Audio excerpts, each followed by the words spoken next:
Bienvenue. Aujourd'hui, nouvelle interview et on commence très fort cette année 2019. On va parler aujourd'hui d'e-commerce, mais pas que.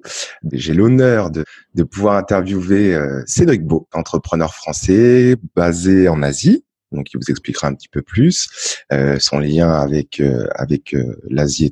Tout d'abord, je vais le remercier pour le temps qu'il m'accorde, bien évidemment. Et vous voyez, on en a encore parlé. Le temps, c'est quelque chose de très cher, les amis. Donc voilà, toujours énormément de gratitude envers les entrepreneurs qui me donnent un peu de leur temps. Et voilà, j'ai voulu interviewer aussi Cédric parce que ça fait un moment que je le suis, depuis 2016 maintenant. C'est un expert dans son domaine, faut être clair. Il a entrepris, voilà, très jeune quand même, mine de rien. Il a pris de beaux risques. Il a une belle histoire. Donc voilà, à travers les questions, on va essayer un petit peu d'aller chercher ça, voir un petit peu sa personnalité. Parce que vous savez que l'objectif de BriStation, c'est aussi de voir les entrepreneurs dans leur naturel. Souvent, ils jouent le jeu, donc c'est plutôt cool. Et vous aimez beaucoup ça d'ailleurs. Je le vois au niveau des commentaires et tout. Voilà, donc aujourd'hui, Cédric Beau. Je t'en prie, Cédric, je te présente toi un petit peu à la communauté pour ceux qui ne connaissent pas. Bah écoute, merci de prendre aussi toi le temps de me recevoir, ça fait plaisir. Puis moi, ça fera aussi une première vidéo pour cette année comme ça, parce que ça fait quelques temps que j'en ai pas fait. Donc ça permet de relancer la machine, c'est toujours bien pour se sortir de la procrastination, se foutre un petit coup de pied au cul. Donc moi, c'est Cédric Beau, comme tu l'as dit. J'ai un parcours un petit peu long malgré mon jeune âge, comme tu dis. Je suis parti vivre en Chine à 19 ans. Je me suis marié à 21. J'ai lancé ma société. Donc ensuite, dans la foulée, j'ai déménagé. Donc je suis rentré en France. J'étais cadre dans l'import-export. J'ai déménagé en Chine. Après être devenu prof de chinois. Enfin bon, c'est tout un gros parcours, Mais pour les grandes lignes, je suis rentré en France un petit coup en 2009, où je suis donc devenu cadre dans l'import-export. Je bossais 70 heures par semaine.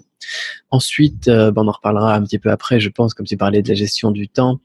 Je voyais pas mon gamin grandir, donc je me suis dit, je vais me lancer à mon compte et devenir mon propre patron. Et donc, c'est là où j'ai créé ma société. En parallèle, je suis devenu prof de chinois parce que je parlais chinois couramment. Ça a pris, ça a très très très bien pris d'ailleurs. Si bien qu'après je suis parti vivre en Chine. J'ai créé une société à Hong Kong après avoir tenté la création de société en France. On va pas parler de politique ni rien pour les entrepreneurs en France, les impôts et tout ça, hein. Mais bon. Donc je suis allé vivre en Chine grâce à la petite liberté géographique que j'avais. Et puis donc là le gamin a eu 6 ans il y a 2 ans, et j'ai décidé de déménager en Thaïlande pour le mettre dans une école internationale parce qu'il n'y avait pas ça là où je vivais en Chine. On est dans la région du Guizhou, dont vous avez peut-être jamais entendu parler. Ça fait à peu près la taille de la France pour 45-50 millions de personnes. Donc il y a pas mal de choses. Il y a pas mal de choses à dire. Mes thématiques principales, donc c'est l'import-export et l'enseignement du chinois. Super.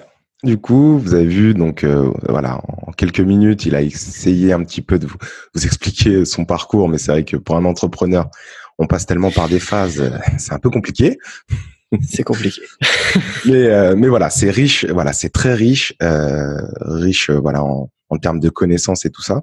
Donc merci, et merci de jouer le jeu pour les questions qui vont arriver. Soyez prêts, les amis. Donc, la première question. Donc voilà, aujourd'hui, avec tout le parcours que tu as eu, est-ce que tu t'estimes heureux concernant la vie que tu mènes? Carrément, écoute, c'est la belle vie. Là, hier, j'étais au bord de la plage, ici dans le sud de la Thaïlande, du côté de Koh Samet, une petite île paradisiaque. On peut pas rêver mieux, franchement. Je suis là avec la famille. On a cette liberté géographique. On peut bouger quand on veut. On peut partir sur un coup de tête. Le seul truc qui me bloque actuellement, c'est l'école des enfants, où on a donc des jours précis où ils doivent être à l'école, malheureusement. Mais bon, sinon, à part tout ça, je suis libre, quoi. Je suis libre géographiquement, libre financièrement. C'était un rêve. Honnêtement, c'était un rêve que j'ai eu avant de partir en Chine, même la première fois à mes 19 ans, d'entreprendre et puis d'avoir cette liberté géographique. Plus que la liberté financière, ce qui m'intéressait à la base, c'était cette liberté géographique, de pouvoir me barrer quand je veux, tu vois. Je faisais ça en France, partir à Londres sur un coup de tête ou n'importe quoi. Maintenant, je fais ça, sauf que je pars à New York sur un coup de tête, quoi. Donc, c'est vraiment sympa, et je pense que je m'estime très heureux, à la fois pour ça et aussi parce que je suis en bonne santé, parce que la famille va bien. Et ça, c'est aussi très, très important. Super. Donc oui, effectivement, comme vous voyez, beaucoup partent déjà à la base avec des rêves, les amis, mais ce sont des rêves qui peuvent se réaliser, vraiment. Effectivement, Cédric ne savait pas spécialement ce qui allait l'attendre lorsqu'il est parti chercher Ça, c'est tout ça. sûr. On est bien d'accord. Oui, mais beaucoup pensent pouvoir tout paramétrer et Non. c'est juste pour casser un petit peu ces croyances limitantes et montrer que c'est possible. Oui, tu as pris des risques, mais tu avais Ouais. cette envie de rêver et d'aller chercher ces rêves-là. Et aujourd'hui, bah, tu peux le dire, en tout cas avec le cœur léger, que effectivement, tu kiffes ta vie en ce moment, que tu Je te kiffe ma vie, ouais. focalises sur des choses importantes qui sont la santé et la famille pour toi. Et, euh, et voilà, pour d'autres aussi, je suis persuadé qu'il y en a d'autres qui pensent la même chose, qui ont aussi également des enfants. Et ce qui n'a pas empêché, et ce qui n'empêche pas de quand même entreprendre et pouvoir changer de vie, en tout cas tendre vers vraiment ce qui nous inspire, quoi. Ouais, c'est ça. Enfin, les enfants, après, je sais pas si on est obligé d'avoir des enfants aussi pour comprendre ça, mais moi, ce qui m'a aidé beaucoup, c'est que je me suis pris une grosse claque quand j'ai eu mon gamin. Et c'est là où tu trouves ton pourquoi. Pourquoi est-ce que tu te bats? Pourquoi est-ce que tu y vas, quoi? Et moi, ça a été le gamin. Pour d'autres, c'est d'autres choses, quoi. Mais ouais, les enfants, ça réveille quand même aussi. C'est clair. Ok, super. Petite question du coup, qui va être liée directement à ta vie. C'est quelle est la décision la plus difficile que tu as dû prendre dans ta vie pour arriver là où tu en es aujourd'hui? Alors, il y a deux décisions difficiles. L'une difficile dans le sens qu'il a fallu que je me mette un coup de pied au cul. C'est quand à 19 ans, j'ai eu l'opportunité de partir en Chine pour étudier le chinois. Sauf que je connaissais personne là-bas. Je parlais pas chinois. Je parlais un petit peu anglais. Et j'avais le choix entre partir dans un endroit, dans un pays que je connaissais pas, dans lequel j'avais pas de contact, j'avais personne, à l'aventure un petit peu, ou bien alors essayer de suivre un cursus un peu plus classique dans une université ou dans une école en France pour faire un programme franco-chinois, et où je suis sorti de ma zone de confort. Donc généralement les décisions les plus difficiles, c'est ça, c'est sortir de sa zone de confort. Et il y en a plusieurs, mais c'est celle-là qui m'a marqué le plus. Et deuxième décision plus difficile vis-à-vis de l'environnement externe, ça a été de se séparer des personnes qui te tirent vers le bas.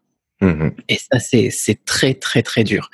Et Dieu sait que j'ai des proches qui ont essayé vraiment de me tirer vers le bas et de me plomber un petit peu, que ça soit au niveau de mes business, de mes choix de business, mais aussi mes choix de famille. Parce que quand tu veux te marier avec, ma femme est chinoise, quand tu veux te marier avec une femme qui est à l'autre bout du monde, qui a une culture totalement différente, etc., et que tu dois faire face parfois à des personnes qui sont racistes, à des personnes qui sont, avec des préjugés tout simplement. Et c'est pas méchant, c'est pas des personnes qui sont méchantes, d'accord, mais c'est des gens qui te tirent vers le bas. Parfois, ils veulent même t'aider et ça part d'un bon sentiment, c'est-à-dire qu'ils vont dire bon, OK, Cédric, par exemple, les statistiques des mariages entre deux pays, quoi, c'est autant de pourcents d'échecs sur les 2 premières années, etc. C'est des gens qui me disaient ça en me disant voilà, Cédric, fais attention. C'est peut-être gentil, peut-être que ça partait d'un bon sentiment, mais ça me plombait, quoi. Ça me plombait. Je me suis éloigné un petit peu de toutes ces personnes-là. Et j'ai bien fait. Je me suis rapproché d'autres personnes qui me tiraient vers le haut. Et ça, par contre, c'était un choix, un très très bon choix. C'est pas un choix facile, honnêtement, de changer son entourage.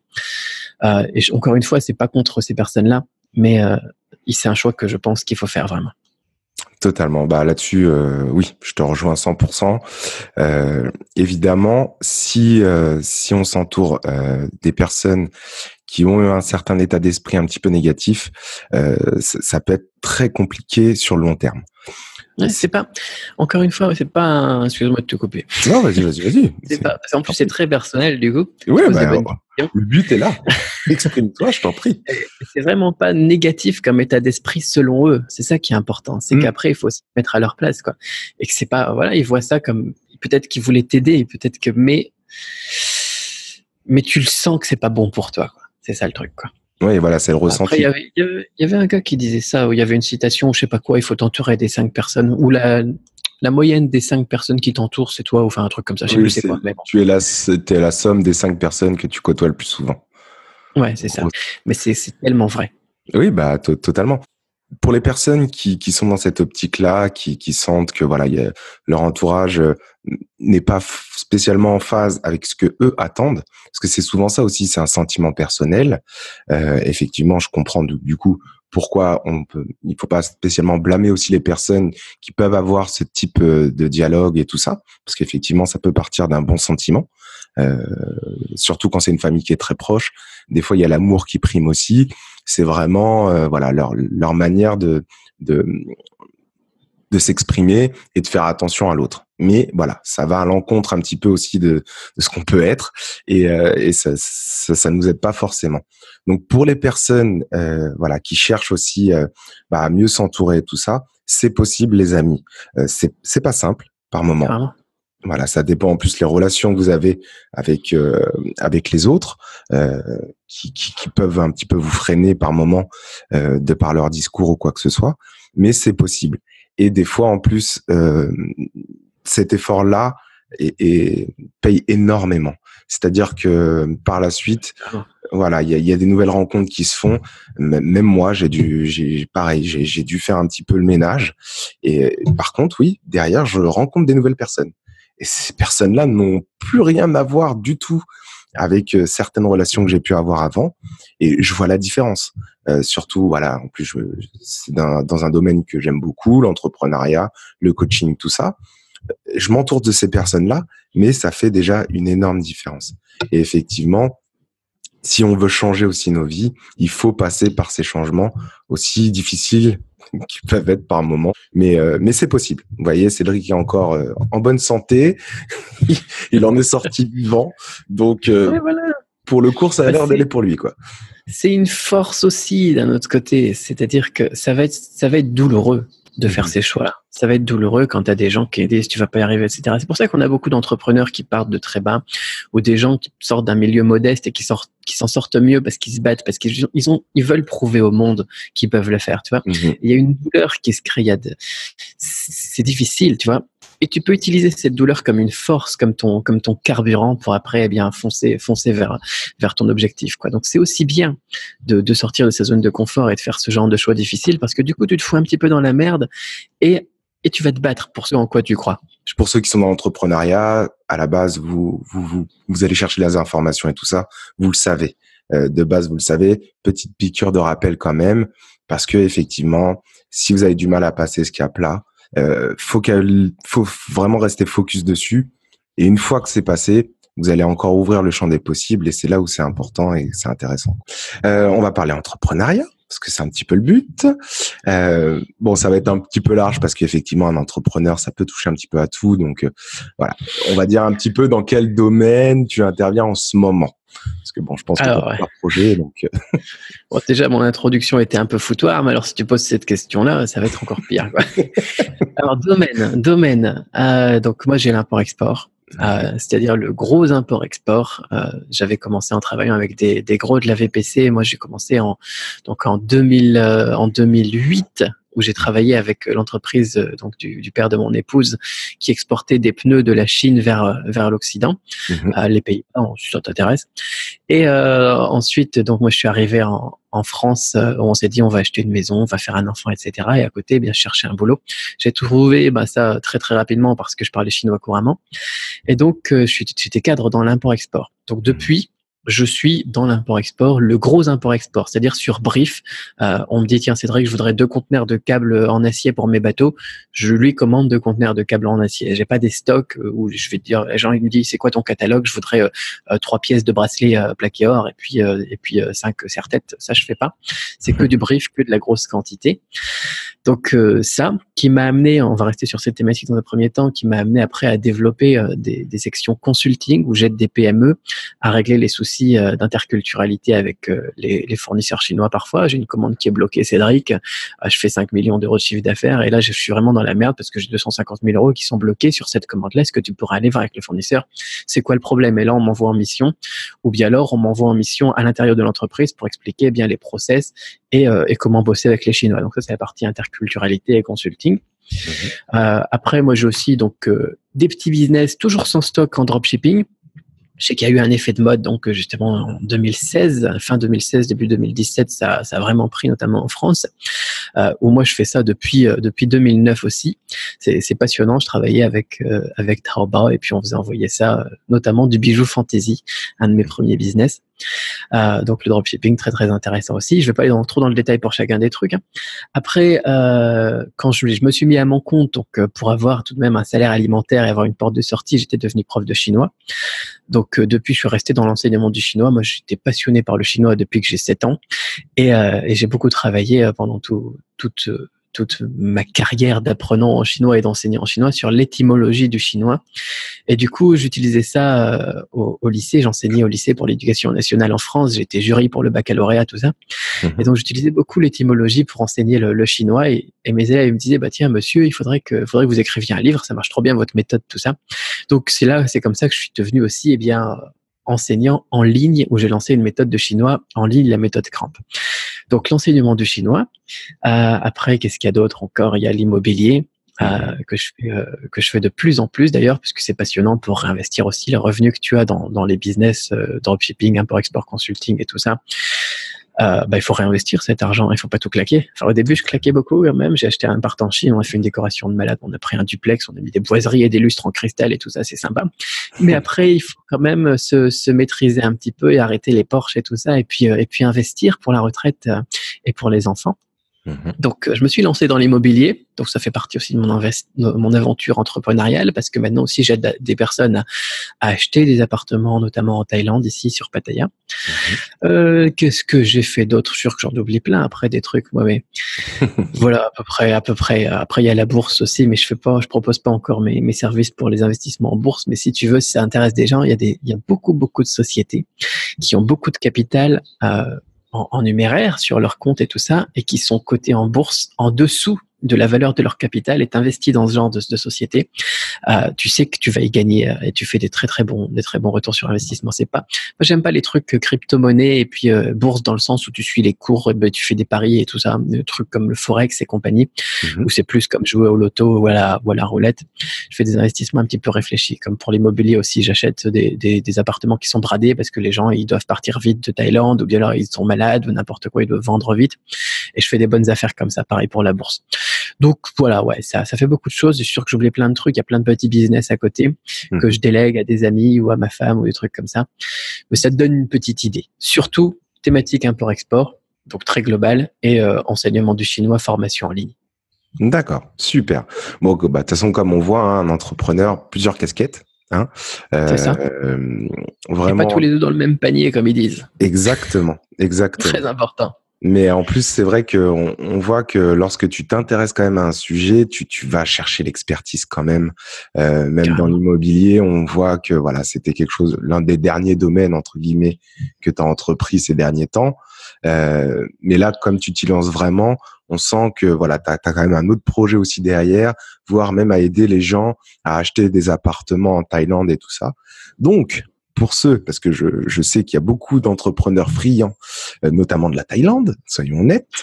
C'est un pays qui... On est bien ici. Ouais, et puis ça fait un petit peu rêver et on voit que les entrepreneurs s'y sentent super bien. Donc, s'il y a des choses qui vous intéressent, voilà, que ça soit par rapport... du coup, à l'immobilier, tout ça en Thaïlande, comment ça se passe, au niveau aussi administratif et tout, voilà. Allez voir ce que fait aussi Cédric au fur et à mesure. Je pense qu'il postera des vidéos parce que vous verrez, il fait plein de séries de vidéos de son quotidien en tant qu'entrepreneur. C'est vachement sympa parce qu'on a l'impression d'être vraiment près de lui et on en apprend tous les jours. En plus, voilà, comme il y a un réseau aussi là-haut, Cédric est super bien entouré, surtout avec d'autres entrepreneurs qui ont le même état d'esprit. C'est ça aussi, c'est parce qu'on n'est pas tous pareils. Ok, il n'y a pas un meilleur entrepreneur que d'autres. Chacun est comme il est. Mais quand on a en plus ce regroupement de personnes qui ont un peu la même philosophie, franchement, ça envoie du très loin. Donc, n'hésitez pas à aller voir un petit peu ce qu'il fait et du coup, bah voilà, allez chercher les infos aussi qui vous permettent vous de passer à l'étape supérieure, d'aller chercher, de vous projeter aussi sur votre avenir en tant qu'entrepreneur. C'est important. Comme ça vous motive et ça vous permet d'aller encore plus loin à chaque fois, quoi. Ok. Du coup, on va rester sur une chose qui me paraît super intéressante et qu'on parle très peu, je trouve. C'est notamment la langue chinoise. C'est vrai qu'en France, bon, on en entend un petit peu parler au niveau de l'école. pas énormément, et je trouve ça un petit peu dommage pour certaines choses, parce qu'aujourd'hui, est-ce que là, cette langue-là est super importante? On se pose vraiment la Carrément. question. Mais en tout cas, pour tout entrepreneur, je pense qu'il y en a beaucoup qui auraient aimé apprendre le chinois très tôt et leur dire, bah voilà, que c'était une langue qui allait servir pour plus tard, parce qu'effectivement, on va voir ça ensemble. Mais est-ce que tu pourrais nous en apprendre un peu plus sur cette langue chinoise, ce que ça peut apporter aux personnes? Pour ceux qui savent pas trop, se dire bon bah ouais, le chinois c'est sympa, mais qu'est-ce que ça peut m'apporter moi derrière? Et en tant qu'entrepreneur ou même une personne lambda qui aimerait apprendre le chinois. Bah déjà, il y a beaucoup de gens, tu vas leur dire il faut apprendre l'anglais. L'anglais, ça va t'ouvrir à l'international, ça va t'aider pour le business, ça va t'aider pour tout ça, tout ça. Totalement. Ok, voilà. Donc là, on est d'accord. Et si tu es d'accord avec ça, tu seras d'accord avec le fait que le chinois, c'est encore plus important. Tout simplement. Actuellement, en population mondiale, il y a peut-être 7%, je connais pas les chiffres exacts, mais il doit y avoir 7% de personnes qui parlent anglais. Et il y a 20% de personnes qui parlent chinois. Donc, tu sais que si tu as déjà été convaincu pour l'importance de l'anglais, tu sais que le chinois, ça va tout changer, quoi. En plus, justement, voilà, tu as 20%, mais dans les Français, tu en as très, très peu. D'accord. Dans les anglophones, tu en as de plus en plus. Des Japonais, des Coréens qui parlent chinois, tu en trouves beaucoup, mais des Français qui parlent chinois, tu en as très, très peu.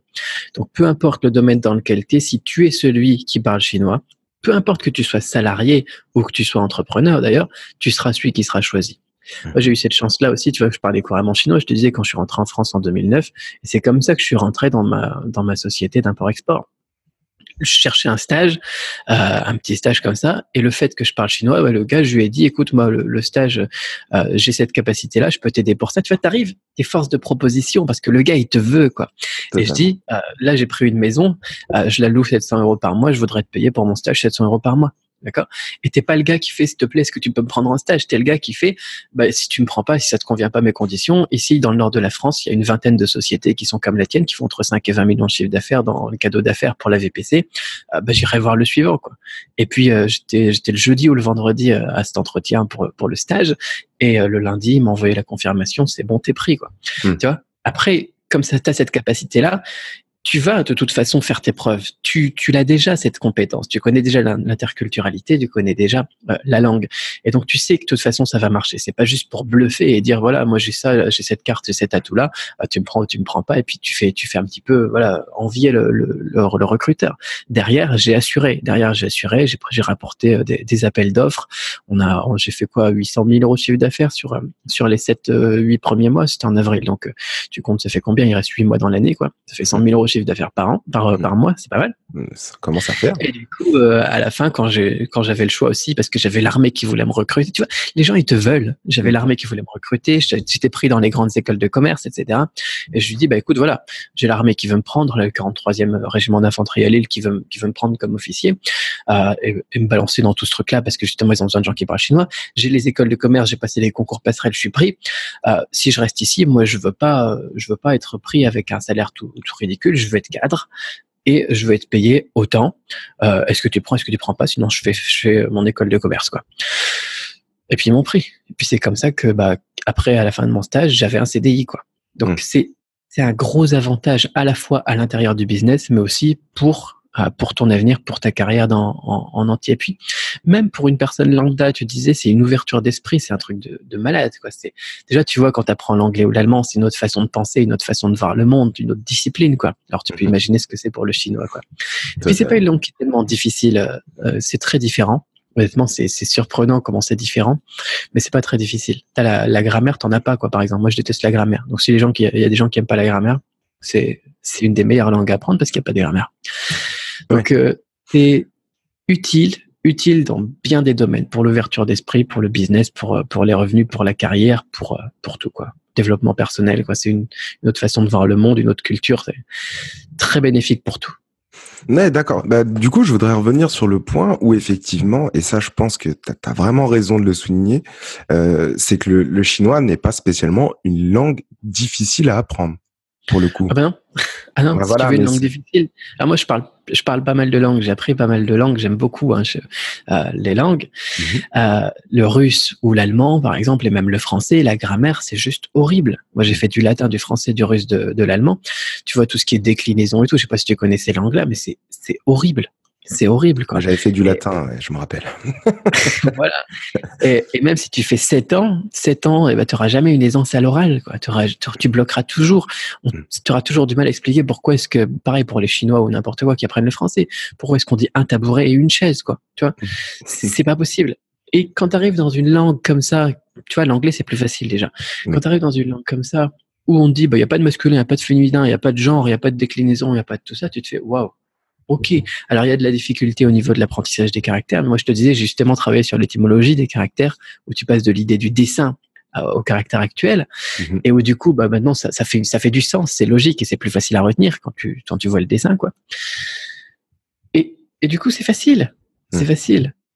Et en plus, tu as tout ce qu'il y a derrière, quoi, cette motivation qui te pousse à apprendre aussi. Parce que moi, apprendre l'allemand, c'était pas motivant au niveau culturel pour moi, par exemple. Ouais, Au niveau développement personnel. Alors j'en ai fait 5 ans, c'est bien, mais bon, voilà. Oui, derrière, c'est vrai qu'avec le chinois, en plus, il y a ce côté ouverture en plus vers le monde, au niveau asiatique et tout ça, qui est en plus le futur de demain. Je pense que ce sont des relations qui vont être dans le temps. Et en plus, voilà, on peut s'ouvrir à l'international aujourd'hui avec Internet, avec tout ça. Donc effectivement, à bon entendeur pour ceux qui aiment les langues, ceux qui veulent avoir une expertise en plus, parce qu'effectivement que tu sois salarié ou entrepreneur, dans les deux cas, cette langue-là est vraiment très puissante. Donc c'est là aussi où voilà, faire face à un expert dans ce domaine, il n'y a pas mieux pour en parler pour le coup. Je trouve ça super intéressant parce que c'est vrai que en France, malheureusement, le chinois est mal perçu concrètement. Les langues en général, de toute façon, le français. Oui, c'est vrai. Ouais, c'est vrai. À part le français, c'est tout ce qu'on doit souvent. Ouais, il y a l'anglais limite parce que bon, voilà, on entend parler énormément à l'école et puis on a cette fameuse phrase qui dit effectivement apprends l'anglais, tu seras tranquille au niveau international et tout ça. Or, on s'est un petit peu faussé parce qu'effectivement, je pense que le chinois, dès qu'on va en Asie, il y a des choses où c'est beaucoup plus simple que l'anglais en soi, quoi. Tu vas partout, de toute façon. Ils sont partout maintenant. C'est ça qui est génial. Ouais, c'est que tu as 1/5 de la population. Tu vois, moi, je vais à New York, je suis avec des Chinois. J'ai un ami chinois qui travaille à Bank of America, par exemple. Et puis, tu vois, t'es avec lui. Tu vas en Afrique, tu as des Chinois. Tu vas en Égypte, tu as les Chinois. Ils sont partout. Donc, parfois, tu es dans un pays, c'est difficile de t'installer. Moi, je suis arrivé en Thaïlande. La communauté française, d'accord, elle est présente, mais par rapport à la communauté chinoise, c'est ridicule. Et puis, ils sont très réseau de relations aussi. Donc, tu arrives sur place ici. J'ai rencontré des Chinois lorsque j'ai passé mon permis de conduire. Je vais te dire, maintenant, je suis toujours avec eux et j'ai un réseau de relations sur la Thaïlande qui est énorme, qui aide beaucoup pour l'immobilier d'ailleurs. c'est une force, c'est même pas imaginable, quoi. Donc pour les Français justement qui sont pas célèbres pour leur apprentissage des langues, pour ceux qui se bougent le cul, je vais te dire que ça va faire une grosse différence. Super. Excuse-moi l'expression. Ah non, moi, je te dis, il n'y a pas de problème. Ici, c'est nature. Je te parle à toi. Hein. Tu vois, je pourrais regarder la caméra et parler à l'audience, mais je te parle à toi du coup. Non, mais il n'y a pas de problème. De toute manière, ils savent très bien que c'est pour eux aussi et que voilà, le but, ça veut dire que tu te sens à l'aise, tu te sens vraiment bien dans l'échange. Donc, c'est cool. Au contraire. Petite question. Donc, on reste un petit peu sur cette langue chinoise, mais on va basculer sur l'entrepreneuriat. Comment tu dis le mot entreprendre en chinois? Et je sais qu'ils ont une certaine vision en plus aussi. Ce beau peuple a vraiment une certaine vision au niveau de l'entrepreneuriat. Est-ce que tu peux un peu parler de tout ça? Alors, comment tu dis entrepreneur en chinois? Entreprendre, c'est chiye. C'est commencer un business, littéralement. Ce qui est intéressant, c'est chiye. Ouais, chiye. Il y a des tons en chinois. Ouais. Chiye. Et du coup, ouais, mais en Thaï aussi. Je sais pas s'il y a des gens qui s'intéressent au Thaï aussi, parce qu'il y a pas beaucoup d'entrepreneurs comme moi qui sont en Thaïlande aussi. Le Thaï, c'est pareil, il y a des tons aussi. Donc, si tu parles le chinois, c'est encore plus facile pour apprendre le Thaï aussi. Quoi qu'il en soit. Chiye, l'idée, le chi, c'est si tu regardes l'étymologie, c'est un gars qui se tient sur la pointe des pieds, quoi, qui va tenter quelque chose, tu vois, qui essaye d'avancer, qui tente de créer un business, quoi. Donc, c'est cette idée de commencer, tu vois, d'essayer au final. C'est pas je vais faire du commerce, c'est je vais essayer quelque chose. Donc ça, c'est cette idée de test que j'aime beaucoup, cette idée de se lancer et puis d'avancer et puis de voir si ça marche. Et puis sinon, on recule et puis on fait autre chose, quoi. Ça, c'est la traduction officielle. Donc, Chietia, donc c'est un spécialiste, quelqu'un de la famille des entrepreneurs. C'est aussi, ça explique l'expertise. Donc, il y a une certaine expertise derrière. Mais les gens, ils disent pas ça. Ils utilisent pas beaucoup la transcription littérale. Ils utilisent l'idée de Zuo Shenyi, qui veut dire, on traduirait en français par faire du business, mais littéralement, c'est faire naître une idée. Faire naître une idée. Shenyi, c'est vraiment la naissance d'une idée. Et ça, c'est génial. Parce que tu vois que c'est encore cette idée de test. Tu vois, tu as une idée, tu vas la tenter. Et ça retrouve. C'est pour ça qu'on a cette mentalité. On comprend la mentalité des Chinois quand on étudie la langue. On comprend la mentalité des Français quand on étudie leur langue aussi, d'ailleurs. C'est des gens qui vont tenter l'aventure et puis ils vont pas avoir trop à réfléchir. Tu vois, ils vont avoir une idée, une petite idée, et puis ils vont le faire. Même s'il y a déjà quelqu'un qui le fait à côté, dans la même rue, ils vont créer un deuxième business à côté et se dire, OK, ça c'est une bonne idée, je vais essayer aussi, tu vois. Cette idée d'entreprendre, voilà, entreprendre, de se lancer, de se bouger un petit peu et puis de tenter des idées qu'on a, quoi. Donc, au niveau du chinois, on a ça et ça, c'est joli, c'est presque poétique, j'ai envie de dire, le chinois, quand tu vois l'étymologie des trucs, parce que tu comprends vraiment cette façon de penser, ils ont ça dans le sang, quoi. C'est juste, je vais essayer un truc, puis ça marche pas, c'est pas grave, je ferai autre chose, quoi. Alors que nous, on voit ça comme une grosse montagne, comme un gros truc, c'est je vais créer une société. T'as l'idée de structure derrière, t'as l'idée de paperasse administrative, t'as l'idée que ça va être dur, que ça va être compliqué, qu'il faut se former pendant 5 ans, et puis que justement, on n'aura pas de résultat avant 5 ans parce que c'est une grosse machine à mettre en route, c'est une grosse stratégie, etc. Alors que pour eux, c'est beaucoup plus simple. Ils vont commencer par un petit truc, ils vont commencer par un petit annuaire sur Internet, en ayant la bonne idée de commencer le truc avec un A, comme Alibaba, par exemple, ou Amazon. Et puis, on va voir comment ça prend. On va commencer par vendre des livres, etc. Tandis que les Français, ils sont plus dans l'idée, voilà, je vais révolutionner le monde, je vais réinventer la roue, etc. Donc, c'est pas la même mentalité du tout. Ils ont ça dans le sang, de toute façon. Ils ont ça dans le sang et c'est ça qui est passionnant quand tu es avec des gens comme eux aussi. Ouais, c'est vrai que c'est super intéressant parce que là, du coup, tu nous montres bien un petit peu les différences en termes d'entrepreneuriat, en tout cas de la vision de l'entrepreneuriat. J'aime beaucoup alors j'en avais déjà entendu parler de leur vision entrepreneuriale à ce peuple-là. Je les trouve limite un peu plus en phase avec ce qu'est le business et l'entrepreneuriat de base pur que ce que nous effectivement on a mis en termes de vision sur l'entrepreneuriat comme un patron qui doit aller dans son entreprise tous les jours, effectivement avec un objectif de révolutionner le monde, voilà. Alors qu'on peut commencer tout simplement de manière très simple et en plus arriver au fur et à mesure à atteindre nos objectifs par la suite. Pareil, petite anecdote. Alors, pour ceux qui suivent Cédric, bon, vous allez le reconnaître là-dessus, mais pour ceux qui ne le suivent pas, en tout cas pas encore, les amis, vous verrez un petit peu en dessous au niveau du lien, vous cliquez et vous abonnez à sa chaîne. Si vous voulez, c'est que il prime le test. Alors c'est assez marrant parce que tu reviens dessus, mais c'est souvent quelque chose qui revient chez toi où tu dis tester. Si tu ne testes pas, tu ne peux pas savoir. Et ça c'est aussi bien dans l'import-export, dans le dropshipping, que même dans l'infoprenariat, dans tout type de business en fait. Si tu testes pas, tu pourras pas savoir. Ouais, c'est ça. Puis même moi, ce que j'explique dans mes vidéos, je donne des techniques, des stratégies, etc. Il y a beaucoup de gens qui vont partir de l'idée, ok, ça va marcher, ok, ça va pas marcher. Il faut tester systématiquement. Tu sais pas si Cédric sur ce coup-là il a raconté de la merde, ou si sur James ce coup-là il a dit quelque chose d'intéressant. Si tu l'as pas vraiment testé, totalement. On a tendance, nous les Français, à trop vouloir juger la chose avant de l'essayer, quoi. Eux, ils vont essayer, ils vont se lancer, ils vont essayer de partir d'une dose minimum effective, que j'aime beaucoup ce terme. Et puis de se dire, voilà, là, il y a de la demande, je vais essayer de faire un truc à peu près potable pour voir si je fais un petit business dans ce sens-là, est-ce que ça va prendre, est-ce que ça va pas prendre. Et puis comme ça, tu as la réponse, quoi. Et ça, c'est vraiment quelque chose qui a révolutionné ma manière de faire le business, quoi. Et puis c'est peut-être une manière en plus de passer plus facilement à l'action, du coup. Ah, tout à fait, carrément. Parce que moi, la première fois, quand j'avais commencé à créer ma société en France, quand j'étais à la banque, justement, ils m'avaient demandé un business plan, quoi. Un business plan, il fallait que je passe par un expert pour le faire, etc. Il fallait que je paye la personne, qu'on sorte avec un dossier de 40 pages, etc. Maintenant, je fais pas des trucs comme ça. Mes business plans, ils font une page. D'accord, il faut des business plans. Il faut une certaine stratégie pour pouvoir se lancer, pour avoir quelque chose qui a plus de probabilité de réussir. Mais c'est pas du tout la même chose, quoi. On n'a pas besoin de se freiner et de réfléchir pendant des mois et des mois, quoi. Effectivement, il faut se lancer plus vite et tester avec une dose minimale effective. Super. Bon, merci beaucoup en tout cas pour cette petite anecdote concernant le chinois.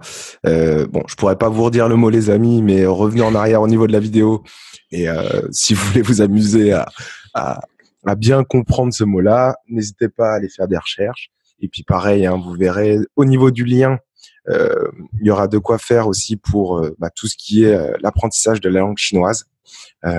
Cédric met son expertise à disposition.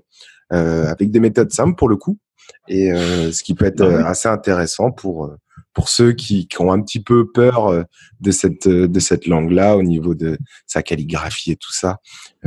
Ne vous laissez pas avoir par les apparences. Au contraire, si c'est un domaine, si vous aimez déjà les langues en plus, ça serait normalement un plaisir. Voilà. Donc n'hésitez surtout pas. On va parler maintenant donc d'un domaine effectivement qui t'est bien connu, mais toi déjà d'ailleurs de longues années, parce que ça fait bientôt maintenant 10 ans. Ça fait 10 ans d'ailleurs, tout rond. Parce que... C'est quoi? Dis-moi, je te confirme. Le dropshipping, par exemple. 2009, tu m'en avais parlé, donc en 2009. Ouais. Donc effectivement, moi je te suis depuis quelques années et je pense t'avoir découvert donc effectivement quand le dropshipping a été un petit peu, pas qu'un petit peu d'ailleurs, qui a été mis en avant énormément par les youtubeurs, par des entrepreneurs et tout ça. Donc on en entend parler à toutes les sauces. Aujourd'hui, ça a encore rechangé avec Facebook, avec machin. Concrètement, aujourd'hui, il y en a beaucoup qui veulent tenter l'aventure, mais qui se perdent dans cette activité-là. Moi, ça m'embête parce que j'ai eu des retours vis-à-vis de certaines formations et tout. Donc, vous savez, les amis, comment je suis. J'ai payé des formations, moi aussi. C'est clair, net et précis. Par contre, il y a des formations qui vous font mal au porte-monnaie et qui vous rapportent pas grand-chose. Il y en a beaucoup qui sont passés par là. Faites attention à ça.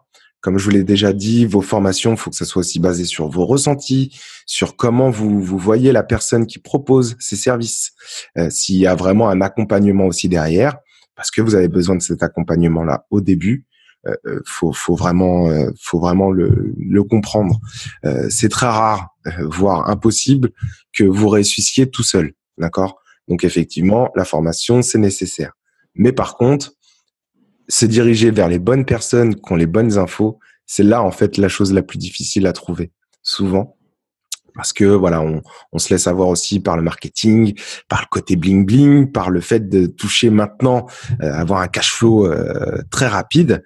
On va en parler parce que je voudrais vraiment remettre aussi un peu d'aplomb ce côté dropshipping e-commerce et que vous n'êtes pas là en fait pour un magasin éphémère. On va en parler avec Cédric parce que j'aime beaucoup sa vision en tant que chef d'entreprise e-commerce. Donc ça, c'est quand même assez important. Vous êtes des professionnels, vous n'êtes pas là pour bricoler 2-3 trucs et puis vendre ça à l'arrache et vous demander comment ça se fait que je n'arrive pas à vendre. Donc je voudrais un petit peu savoir ton l'avenir, comment tu vois l'avenir, du dropshipping et qu'est-ce qui fait que selon toi, il y en a beaucoup qui n'arrivent pas à entreprendre dans ce domaine, malheureusement. Alors, l'avenir du dropshipping, faut vraiment rappeler un truc, c'est que le dropshipping, ça fait 50 ans que ça existe déjà, quoi. Voilà. Les sociétés qui te vendaient ça au téléachat, par exemple, sur TF1, sur M6, je sais pas si ça s'appelle toujours comme ça, ces chaînes-là maintenant, c'était du dropshipping ce qu'ils faisaient. Ils avaient un petit partenariat avec un fournisseur et puis en fonction du nombre de ventes, le fournisseur, il balançait derrière, quoi. C'est-à-dire que ma grand-mère, moi, elle achetait sur des trucs en dropshipping avec le téléachat, quoi. Donc, c'est pas quelque chose de récent et c'est pas quelque chose qui va disparaître. Donc, il y a beaucoup de gens qui disent le dropshipping est mort, etc. Surtout en 2019, là, en début d'année. On a pas mal de gens qui font leurs vidéos au début d'année en disant est-ce que le dropshipping est mort et tout ça pour faire un petit peu des vues, quoi. Mais non, le dropshipping, ça fait des années que ça existe et ça va exister encore pendant des années et des dizaines d'années. Donc, ma vision sur ça, c'est que, il y aura toujours à faire du dropshipping. Le gros avantage et le gros problème qu'on a eu en 2016, en 2017, c'est que on a commencé à voir apparaître des outils qui permettent à tout un chacun de travailler en slip dans sa cuisine et puis de poser son ordi, comme là je l'ai fait dans la table de la salle à manger, et puis de gérer sa société en dropshipping. Là où on a des gens qui échouent, c'est que justement, tout le monde peut faire ça maintenant. Et du coup, on se retrouve avec des gens qui sont pas forcément faits pour être entrepreneurs, ou qui sont pas forcément formés pour être entrepreneurs, pour lancer un business. Et ils se disent, OK, j'ai un truc magique qui va me permettre de gagner de l'argent. Suffit que je clique sur 2-3 trucs, que j'achète une formation à X euros. Et puis c'est bon, c'est parti, quoi. On me la vend comme ça, de toute façon. Ça marche pas comme ça. On est des entrepreneurs, on est là pour faire du business. Il y a des bases à respecter. Il y a des bases à respecter. Tu vois, comme je te disais, on n'a pas besoin de faire un business plan de 40 pages avec un expert qu'on va payer 4 000 euros pour avoir un dossier que tu vas remettre à la banque, etc. On n'a pas besoin de faire tout ça. Mais il faut avoir une certaine logique, une certaine connaissance derrière. Et la connaissance mathématique qui veut que si tu comprends la logique d'Internet, tu sais un petit peu à quoi t'en tenir. C'est-à-dire que sur une page, si tu envoies par exemple 500 visiteurs, si tu connais ton taux de conversion qui sera entre 1 et 3%, ou entre 1 et 10%, si tu connais le prix de vente de ton produit et ta marge, si tu connais d'où va venir ton trafic, est-ce qu'il est gratuit, est-ce qu'il te coûte, tu peux déjà te dire que OK, si j'ai 50 clients, 50 personnes qui arrivent sur mon site par jour, je sais que je vais pouvoir gagner 2 000 euros par mois. Il y a cette logique mathématique, mais qui implique pas mal de choses. C'est-à-dire qu'il faut avoir des connaissances au niveau de l'acquisition de trafic, payant ou gratuit, qu'est-ce que tu vas faire, sur quoi tu vas partir. Et là, il y a de la stratégie à appliquer. C'est-à-dire que si tu fais de la pub Facebook, OK, tu peux vendre des produits 30, 50 euros, mais tu auras du mal à vendre des produits plus chers. Si tu fais de la pub YouTube, tu pourras vendre des produits moins chers. D'accord? Mais si tu fais de la pub Facebook, par exemple, pour des produits moins chers, ça va généralement pas être rentable. Tu vois, s'il y a des connaissances que tu n'as pas forcément. Si tu vends un produit qui est inférieur à 15 euros, d'accord, il vaut mieux faire de la pub sur YouTube. Sauf que, y a pas mal de gens qui regardent pas tout ça. Ils se disent, OK, je vais faire de la pub Facebook parce qu'on m'a dit, il faut faire de la pub Facebook et mon produit est à 8 euros, je vais le vendre sur Facebook. Et là, ils se cassent la gueule. Ils dépensent 100 euros, 200 euros, 2000 euros, et puis ils sont pas rentables. Ils font des ventes. J'ai vu des gens qui faisaient des centaines de milliers d'euros. Je crois que c'était 600 000. J'avais envoyé Yoni, mon partenaire marketing à Singapour pour un, comment est-ce que ça s'appelle, un summit là sur l'e-commerce. Puis il me disait, il y avait un gars, il fait 600 000 euros de chiffre d'affaires, mais il est pas rentable. À quoi bon? Aucun intérêt, tu vois. OK, c'est bien pour l'ego, tu vois, tu fais 600 000 euros de chiffre d'affaires, mais c'était pas rentable. D'accord? Donc il y a cette logique-là, cette logique mathématique à comprendre. Et bien après te différencier aussi la logique stratégique qu'il faut comprendre. Comment est-ce que tu vas te différencier? Comment est-ce que tu vas te positionner? Là, nous, dans ce que j'appelle e-com insiders, un petit groupe privé que je propose là sur l'import-export, sur les e-commerce, on travaille beaucoup sur le positionnement. Comment est-ce que tu arrives pour être le challenger dans une niche qui est déjà compétitive? Tu peux pas te dire, OK, moi, les gens, ils veulent tous vendre du bijou fantaisie et des coques pour iPhone. C'est con, quoi. Tout le monde veut faire ça. C'est possible. C'est possible de t'en sortir là-dedans. Mais si tu fais la même chose que tout le monde, tu vas avoir les mêmes résultats que tout le monde, qui sont des résultats médiocres. D'accord? La plupart des gens, de toute façon, ils se cassent la gueule. Donc, tu sais que si tu fais la même chose que tout le monde, tu vas te casser la gueule. Donc, il faut que tu arrives. Il faut que je fasse attention à mon vocabulaire encore. Tu vois, je m'emporte. Il faut que tu arrives et que tu aies un bon positionnement. Je sais pas si tu connais le livre Stratégie Océan Bleu, mais c'est des logiques comme ça qu'il faut que tu appliques. D'accord. Tu arrives et tu te différencies des autres. Tu as ton USP. Tu dois connaître aussi ce terme. Il y a pas mal de gens qui doivent connaître. Si vous ne connaissez pas, regardez ce que c'est. Il faut que tu arrives avec ta proposition de vente unique. Pourquoi est-ce que les gens ils vont acheter chez toi et pas chez le voisin? C'est la question qui se pose, le gars qui arrive sur ton site. Et du coup, c'est la question qu'il faut que tu te poses aussi. Mais les gens, ils se posent pas cette question-là. Les entrepreneurs, ils se disent, OK, il faut que je fasse un site Shopify, il faut que je fasse de la pub Facebook. Ils font un site Shopify, ils font de la pub Facebook, mais réfléchissent pas à tout ça. Comment est-ce que tu veux y arriver? Tu vois? Cette logique-là, donc le positionnement, ça va être quelque chose de très, très important à travailler. C'est quelque chose sur lequel j'insiste énormément. Ensuite, donc, c'est ce genre de choses, déjà. Ensuite, tu as aussi cette idée des entrepreneurs qui se lancent, qui font du chiffre, qui sont pas forcément rentables, comme je te le disais. Il y en a certains qui sont rentables, mais qui arrêtent quand même, qui revendent leur site ou qui dépriment, qui font un burn-out, qui se cassent la figure. Pourquoi? Parce que tu as pas mal de gens, et peut-être que je vais mettre à dos aussi des gens avec qui tu as fait des interviews, qui te proposent de devenir ton propre patron. Mais c'est horrible. C'est horrible comme idée de devenir ton propre patron. Moi, j'ai été mon propre patron. Putain, je suis pas sympa comme patron, moi. C'est horrible avec moi-même. Plutôt que de travailler 70 heures par semaine pour un patron, eh ben, je travaillais 90 heures, 100 heures par semaine pour moi. D'accord? Et puis, tu as la tête dans le guidon. Et puis, il faut que tu sois présent pour ton business. Il faut que tu construises le truc, etc. Puis, tu te fais du mal, tu te fais souffrir. Le but, c'est pas de devenir ton propre patron et puis de rester la tête dans le guidon et puis de bosser pour, et tu vois, il y a beaucoup de gens qui veulent bosser et au final, ce qu'ils veulent, c'est être occupés, pas efficace, quoi. Ce qu'il faut, c'est pas devenir ton propre patron. Il faut que tu deviennes un businessman. Il faut que tu deviennes un stratège. Il faut que tu vois comment est-ce que tu vas pouvoir te séparer de ton business. Qu'est-ce qui se passe si aujourd'hui tu tombes malade? On parlait de la santé, très important. Si tu tombes malade aujourd'hui, est-ce que toi, tu as des business? Tu vois, tu tombes malade aujourd'hui. Qu'est-ce qui se passe pour ton business? Est-ce que tout se casse la gueule et ta famille, elle a plus rien? La plupart des gens, c'est ça. Si tu t'arrêtes, tu as envie de partir un mois en vacances, qu'est-ce qui va se passer? Est-ce que tout va s'écrouler? Si c'est ça, alors effectivement, tu es ton propre patron. D'accord? Et si tu peux te retirer pendant 1 mois, 2 mois, 4 mois, 6 mois, et que tout reste en place et que ça continue à être rentable, alors tu es un businessman, alors tu es un entrepreneur qui a réussi. Il faut pouvoir scaler, il faut pouvoir te détacher de ton truc. Parce que sinon, c'est juste horrible. Tu deviens fou. Moi, j'ai été ça. T'as des très bons salaires, honnêtement. Mais j'avais un salaire. Tu vois, c'était pas des revenus de mon entreprise, c'était un salaire parce que j'étais mon patron. Alors, t'arrives avec des gros chiffres, effectivement, comme un médecin, comme un chirurgien, etc. Mais le jour où le médecin, il accepte plus de personnes dans son cabinet médical, il a plus de revenus. Tu vois, le chirurgien, le jour où il n'y a plus de patients, ou bien alors il part 6 mois en vacances, il a plus de revenus. Et c'est pas ça qu'il faut faire. Donc, il y a pas mal de gens qui se cassent la gueule, c'est aussi pour ça. Parce qu'ils sont la tête dans le guidon.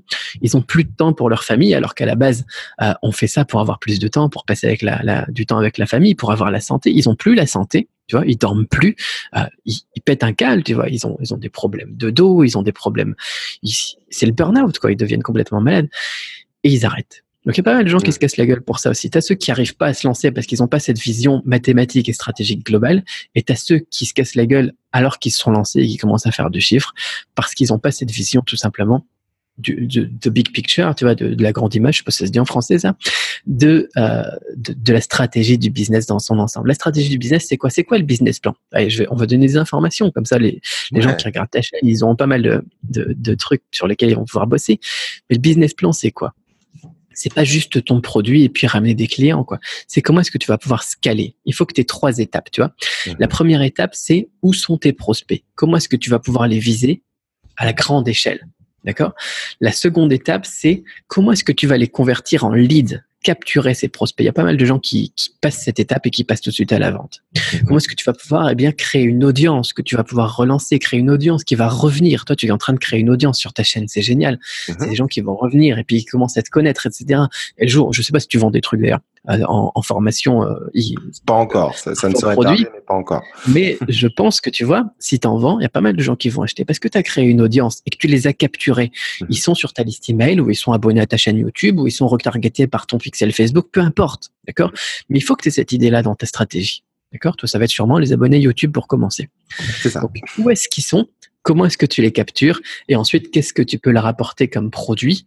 Et généralement, travailler sur la valeur à long terme. C'est-à-dire que tu ne vas pas leur vendre qu'un seul produit. Donc, quelle est ta stratégie pour, refaire des ventes et vendre des produits différents, segmenter tes listes, segmenter ton audience et voir ce que tu vas pouvoir vendre. Donc, il faut que quand vous créez un business plan, quand les gens qui regardent ta vidéo, là, ils sont en train de se dire, OK, je vais créer un business, il faut qu'ils se disent, OK, où sont les prospects? D'accord? Qui sont mes prospects? Où est-ce qu'ils se trouvent? Et qu'est-ce que je peux faire, pour les travailler? Comment est-ce que je vais les transformer en leads? D'accord? Les capturer et ensuite comment vendre. Et il y a beaucoup de personnes qui travaillent pas sur les 3 étapes à la fois. Il y en a pas mal qui travaillent sur leur boutique Shopify, sur comment est-ce que je vais vendre, comment est-ce que je vais améliorer mon site web et qui oublient les 2 autres étapes. Il y a pas mal de gens qui capturent énormément de leads, énormément d'abonnés, mais qui n'ont pas encore vendu qui n'ont pas encore de produits à vendre, hein, par exemple comme toi. C'est dommage. Ça ne serait tardé. Tu vois, qui travaillent que sur augmenter les taux de conversion pour les leads. Il faut faire ces 3 choses en même temps. Et c'est ça ton business plan. Ça tient sur une page. D'accord? Mais si tu réfléchis bien à ça, je pourrais te faire un truc. Je pense que pour les abonnés de ta chaîne, je pense que je vais faire un truc, plutôt que de les envoyer sur mon site et de leur proposer d'acheter mes formations. Je vais proposer une petite séquence ou un truc sur Facebook ou un truc, je sais pas encore, qui va expliquer ça, la logique mathématique, la logique du positionnement, la logique du business plan sur une page. Moi, super. C'est un livre qui est très bien pour ça aussi. C'est The One Page Marketing Plan ou un truc comme ça. Je sais plus. Je te mettrai ça pour les gens qui sont intéressés pour ça. Et c'est révélateur parce que justement, t'as trop de gens qui doivent être là pour trouver les clients alors que tu peux avoir une manière d'automatiser la capture de leads. Et quant à ça, là, tu peux ce qu'on appelle scaler et tu peux passer à une échelle qui est totalement différente. Les gens, ils sont plus dépendants de toi. Ils sont plus dépendants de la taille de ton emploi du temps et de la taille, par exemple, de ta salle d'attente. Ouais. t'as plus de limite, quoi. The sky is the limit, comme ils disent. Tu vois, c'est ça. Le ciel est la limite. C'est ça. Et du coup, tu passes d'un très bon salaire. Tu vois, pour moi, un salaire, ça se comptait à un salaire à 5 chiffres en mensuel, quoi, en euros, à quelque chose qui est complètement à un autre niveau, quoi. T'as plus de limite. Tout simplement, la limite, ça sera la population française. Et après, tu peux passer à d'autres choses, de toute façon, au niveau international. Donc, c'est énorme. C'est comme ça que tu as des sociétés comme comment ce qui s'appelait le truc, la société qui proposait des rasoirs aussi à $1 Shave Club ou un truc comme ça. Ouais. Et beaucoup de pubs sur YouTube, justement. Et quand tu scales, voilà, ils sont passés à 1 milliard, je crois. Ils ont été rachetés pour 1 milliard ou un truc comme ça. Je sais plus exactement, mais c'est ça qui fait la différence, quoi. Ouais, c'est cette manière de voir. Ouais, t'as cette manière de capter tous les leads possibles qu'ils ont balancé ensuite dans un système de capture super efficace, qui ont orienté ensuite sur un système automatisé pour faire de la vente. Et alors là, c'est bon, t'as tout, quoi. Et pas mal de gens en dropshipping qui se lancent, ils font que la prospection et la vente directe, avec généralement même pas de capture de lead. Et pourtant, tu demandes à ces gens, est-ce que c'est important d'avoir une mailing list? Ils vont te dire, ouais, c'est important, mais je l'ai pas encore commencé. D'accord? C'est important, mais je ferai plus tard, parce que là, je veux faire des ventes. Ouais, bah. Et là, tu te rends compte que c'est normal qu'ils se cassent la gueule après, quoi, parce qu'ils ont raté une étape, tout simplement. Tu vois, c'est comme si tu sais du vélo et tu appuies que sur une seule pédale, quoi. Tu vas pas aller loin. C'est sûr. Voilà. Non, mais c'est clair. C'est vachement bien imaginé. C'est sûr que tu as tout à fait raison là-dessus. Souvent, alors c'est assez intéressant de voir cette vision-là aussi, parce que souvent, quand on se lance dans l'entrepreneuriat, on a une certaine vision de ce que les autres nous renvoient. Donc souvent, on voit des personnes qui sont déjà installées, qui ont déjà des dizaines d'années dans le commerce, dans le business. Donc nous, on arrive, on voit ça, on se dit je veux pareil. Oui, c'est une belle chose. On est d'accord, ça c'est cool. Mais effectivement, il y a beaucoup de choses qui différencient. C'est-à-dire que pour arriver à ce style de vie-là, il faut passer par des étapes. Il faut travailler sur son business et pas dedans. Il y a beaucoup de petites choses qu'on n'est pas spécialement au courant au début et qu'on découvre au fur et à mesure. Donc, si on peut avoir ces informations dès le début, pourquoi pas? En tout cas, pour carrément. Simple. Parce que tu peux pas copier le résultat. Tu vois, les gens, ils voient le résultat, ils voient Amazon, ils veulent créer un deuxième Amazon. C'est pas possible. Tu peux le faire, mais tu peux pas copier le résultat. Il faut copier le process. D'accord? Tu peux faire un deuxième Amazon sur les nouveaux réseaux qui arrivent. Tu peux effectivement lancer un truc en partant sur des nouveaux médias. C'est possible. Mais tu peux pas le faire en copiant Amazon existant sur les plateformes existantes. Et en partant de ça. Tu peux pas. Ça marchera pas. On est bien d'accord. Donc voilà, vraiment prendre, se différencier, rester soi-même. Si par exemple c'est toi qui est acteur, comme moi par exemple dans le coaching, où c'est quand même ma propre personne qui est là pour accompagner les autres, là où je me différencie des autres coachs, d'un, c'est par ma personnalité, de deux, par mes connaissances, par mon réseau. Et c'est là-dessus où je vais être un peu différent que d'autres coachs qui sont aussi compétents que moi, mais qui ont une autre approche. Et voilà, c'est comme ça qu'on va développer au fur et à mesure aussi le business. Je passe aussi par des interviews parce que je vais apporter de la valeur à toi qui regardes ces vidéos-là pour que tu puisses atteindre tes objectifs. Le but, il est toujours là. C'est d'échanger avec des entrepreneurs pour que tu perces aussi un petit peu à jour les visions, parce que là ça fait plusieurs interviews que je fais aussi auprès des entrepreneurs. Si tu as regardé depuis le début, tu peux commencer à voir, et ça a été on va dire un de mes objectifs pour BriStation, et notamment au niveau des interviews des entrepreneurs, c'est de voir en fait qu'il y a quand même des similarités de ces entrepreneurs, mais qui ont tous leur personnalité unique, avec leur vision unique aussi de leur propre business. Mais derrière, il y a des choses qui sont liées, c'est-à-dire qu'ils ont tous cette vision d'un travail par passion et par envie aussi d'apporter de la valeur aux autres. Il y a toutes ces bases-là, mais ne t'oublie pas toi, travaille sur toi pour sortir aussi ton potentiel. C'est ce que je te dis, mon objectif, c'est aussi d'aller chercher plus de performance au niveau de ton potentiel et ensuite passer au niveau supérieur. Donc voilà, n'hésite pas à faire comme te préconise Cédric, tout simplement parce que c'est des années d'expérience. C'est un adepte du test, comme on en a parlé tout à l'heure. Et voilà, il teste les choses et il a vu aussi ce qui marchait et ce qui ne marchait pas. Tu te rends compte qu'au final, la logique, c'est la même pour tout le monde. Je suppose que tu as fait pas mal d'interviews et que tu me dis il y a des similarités, etc. C'est parce que la logique, elle est simple. C'est simple, honnêtement, si tu as cette façon de faire ton business plan, où tu comprends lead, donc prospect, lead client, et cette logique mathématique, cette logique de positionnement, au final, tu as 5 trucs là que je te dis, je peux développer un petit peu là dans le lien qu'on pourra donner à tes abonnés pour leur apporter un peu de valeur. Si tu comprends ça, après, donc la logique, elle est simple, mais ça va pas être facile. Il va y avoir du boulot justement à faire pour que ça corresponde à ta vision, à ton business, à ton produit, à ton audience, à ton positionnement justement que tu auras défini, quoi. C'est ça, c'est que ça va pas être facile. C'est pas facile, c'est pas t'appuies sur un bouton et paf, c'est magique, mais c'est simple, effectivement. C'est juste cette logique-là, c'est juste ce template-là qu'il faut suivre et puis tu complètes avec tes trucs, quoi. Mais il faut passer à l'action et il faut bosser. C'est pas juste tu crées ta boutique et puis paf, les gens ils arrivent et puis ça marche et puis tu fais des milliers d'euros et puis tu fais 30 000 euros par semaine et puis voilà, quoi. Effectivement. D'ailleurs, en parlant de ça, je pense qu'il y a beaucoup de personnes qui se trompent sur la notion de simplicité et de facilité. Tu vois? Oui, tout à fait, c'est ça. C'est là que je suis en train effectivement, quand tu es en train de dénoncer ça, je m'en rends vraiment compte parce que souvent, on se dit que monter un business que monter un business, ça va être compliqué et que du coup, en réalité, c'est simple, mais il y a du boulot. C'est ça. Elle est là la différence en fait.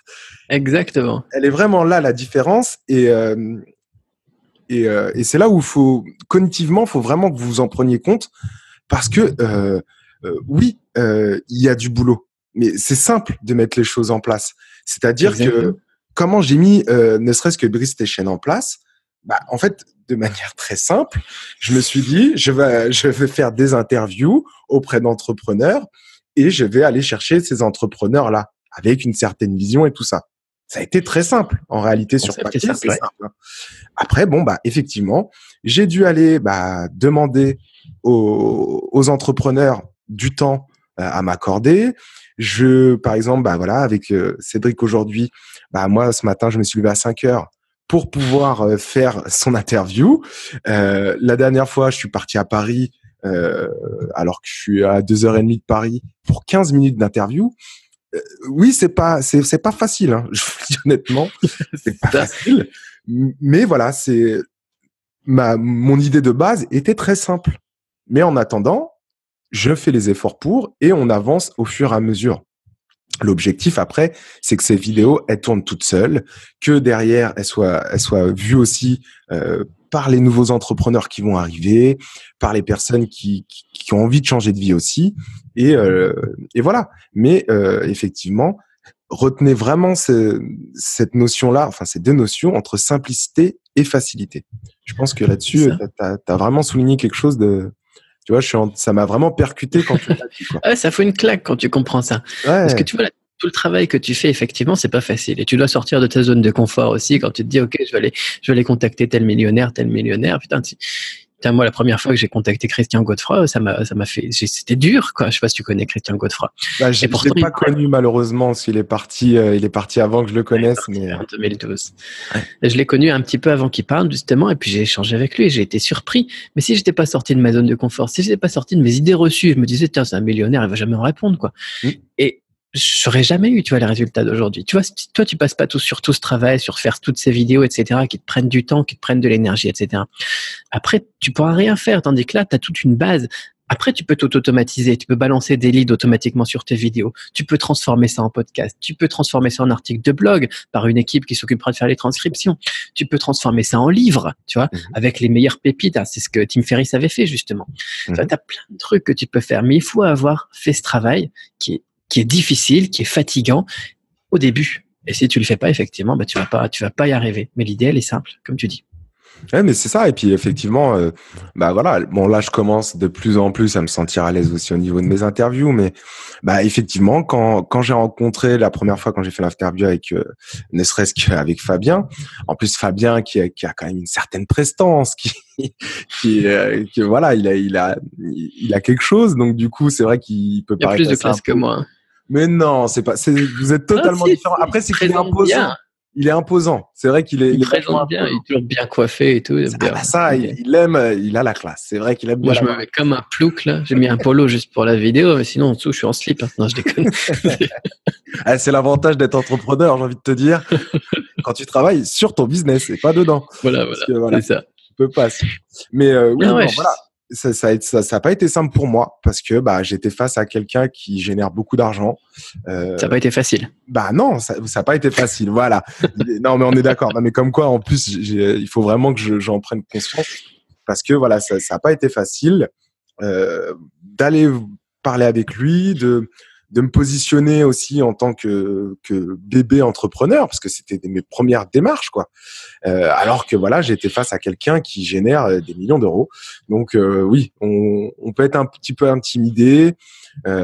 Mais voilà, j'ai cassé ces croyances limitantes-là. Et c'est ce qui me prouve en plus qu'aujourd'hui, oui, les entrepreneurs, ils ont beau faire beaucoup d'argent, même des millions, parce que c'est des choses des fois qui peuvent voilà faire peur aux gens, se dire oh là là, c'est un millionnaire, machin, il a réussi sa vie et tout. Oui, mais ça reste un être humain. Moi, je C'est suis ça. basé sur l'être humain. Je me rends compte que en fait, bah voilà, Cédric a deux bras, deux jambes comme moi, un cerveau comme moi. Il les utilise à bon escient, tout simplement. Voilà, c'est le but, il est là. Donc, allez chercher ce que vous ne pensez pas pouvoir prendre. Il faut aller tester. Honnêtement, même pour mes interviews, j'étais pas sûr. Hein. J'étais pas sûr que j'allais ramener quand même de la valeur, que ça allait plaire. J'étais pas sûr aussi de moi par rapport à comment je montais ces interviews-là. Et le fait de vous faire confiance, et oui, j'ai fait des petites erreurs, mais ça se rectifie, quoi. Donc, au fur et à mesure, c'est comme ça qu'on avance. C'est ça. Et voilà. Prenez bien cette notion-là entre simplicité et facilité pour le coup.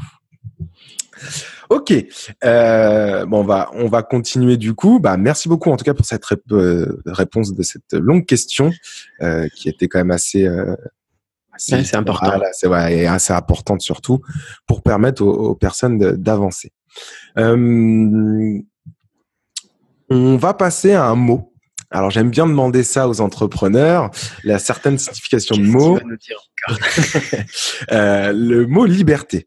Parce que voilà, j'essaye de chercher des mots forts qui renvoient aussi à l'entrepreneuriat. Je pense que le mot liberté colle tout à fait avec l'entrepreneur. Donc voilà, voir un petit peu pour toi, pour un petit peu voir la philosophie que tu as, tu vois. Alors, ouais, je sais pas, c'est vrai que je pense qu'on n'a pas tous la même vision, effectivement, du terme liberté, effectivement.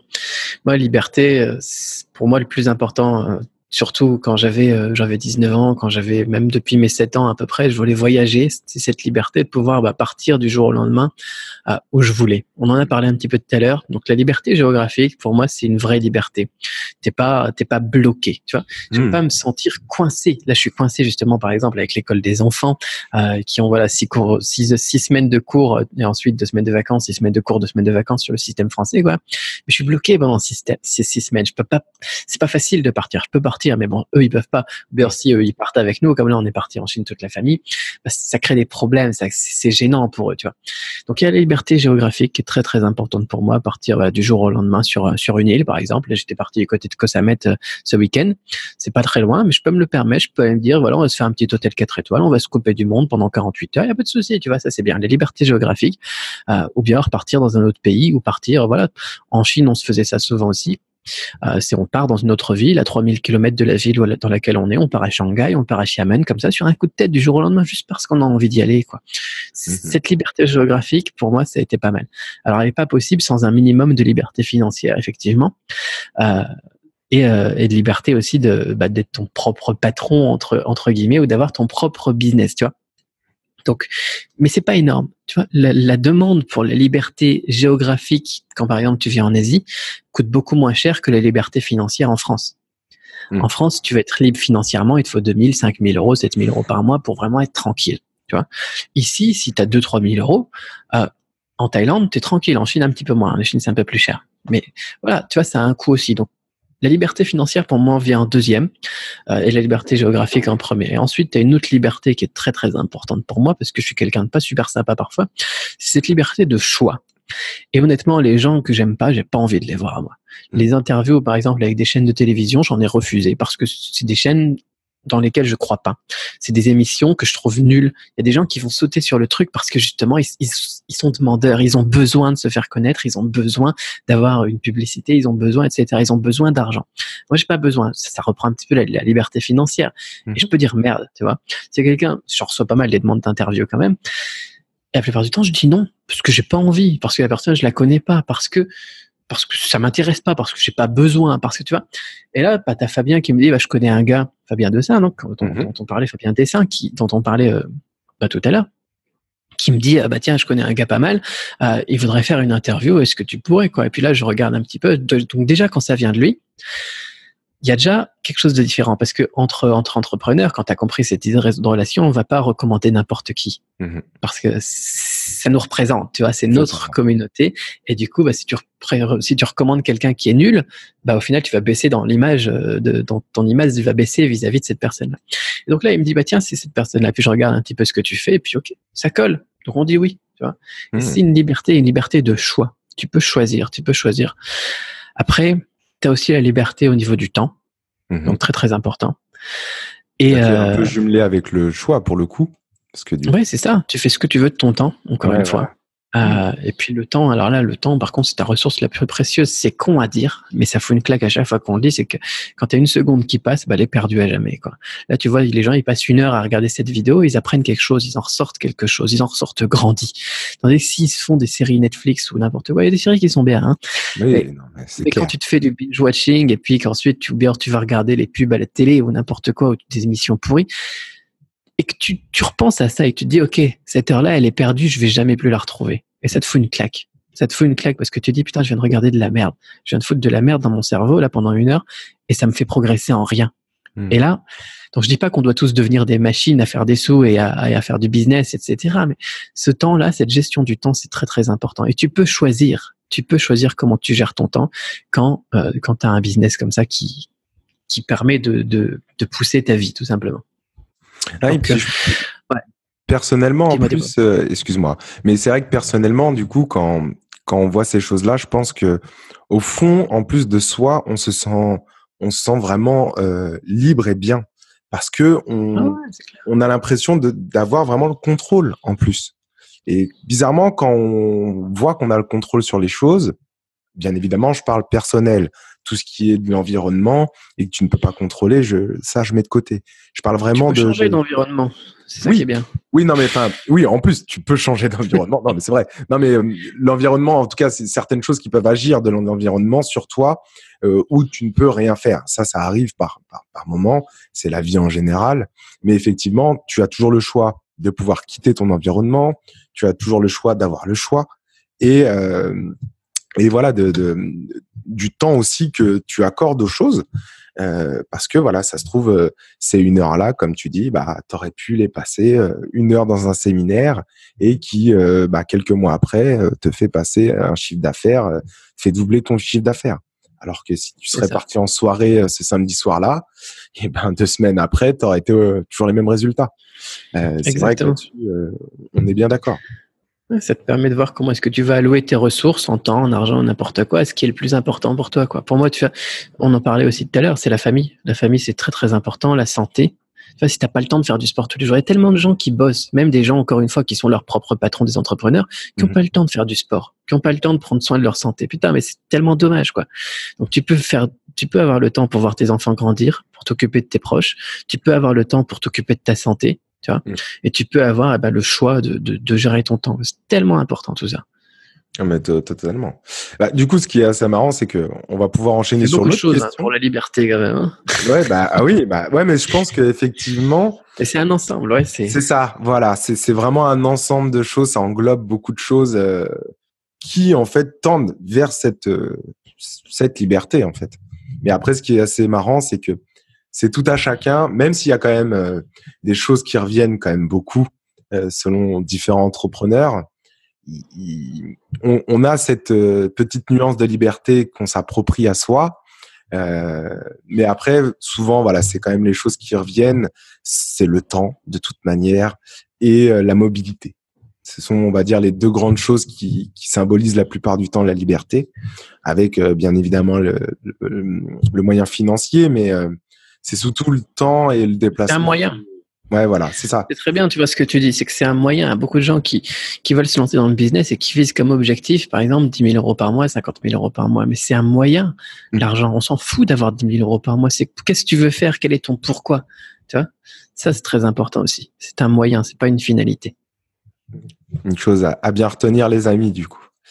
Et du coup, pour enchaîner, là, tu parlais un petit peu de tes enfants, de la santé. Du coup, on va parler un peu de la priorité que t'as actuellement. Voilà, aujourd'hui, avec tout ce que tu as entrepris dans ta vie, quelle est ta principale priorité aujourd'hui dans ta vie? Ok, ouais, alors justement, actuellement, c'est intéressant, ça nous fait revenir dans le passé. Pour moi, à la base, ce qui m'avait fait le déclic, la grosse claque que je m'étais prise, comme je te disais, c'était le gamin qui était né, donc qui a maintenant 8 ans.